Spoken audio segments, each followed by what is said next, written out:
పోటీ పెట్టి ఆ విశ్వసుందరులు ఇక్కడికి వస్తే మన ఆడబిడ్డలతోని వాళ్ళ కాళ్ళు కడిగించేటటువంటి ప్రయత్నం చేయడం, వాళ్ళ కాళ్ళకు నీళ్లు వేయడం,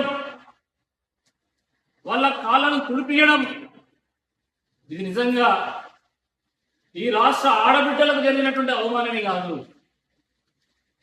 ఈ తెలంగాణ ఆత్మ గౌరవానికి ఒక పెద్ద దెబ్బ అని చెప్పి ఈ సందర్భంగా గుర్తు చేస్తా ఉన్నాం. ఈ దేశ ప్రతిష్టకే ఇది ముప్పు అని చెప్పి ఈ సందర్భంగా గుర్తు చేస్తా ఉన్నాం.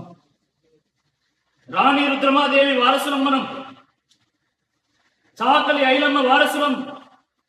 రాణి రుద్రమాదేవి ఏలినటువంటి గడ్డ ఇది. సమ్మక్క సారలక్కలు పౌరుషాన్ని చాటినటువంటి ఈ గడ్డ మీద మన ఆడబిడ్డలతోని ఆ అందగత్తల యొక్క కాలు కడిగిస్తారా? వాళ్ళ కాలు తుడిపిస్తారా?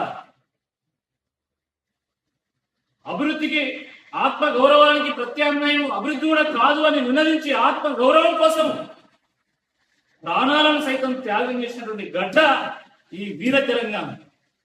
అటువంటి ఈ తెలంగాణలో బతుకమ్మను పేర్చేటువంటి చేతులతోని,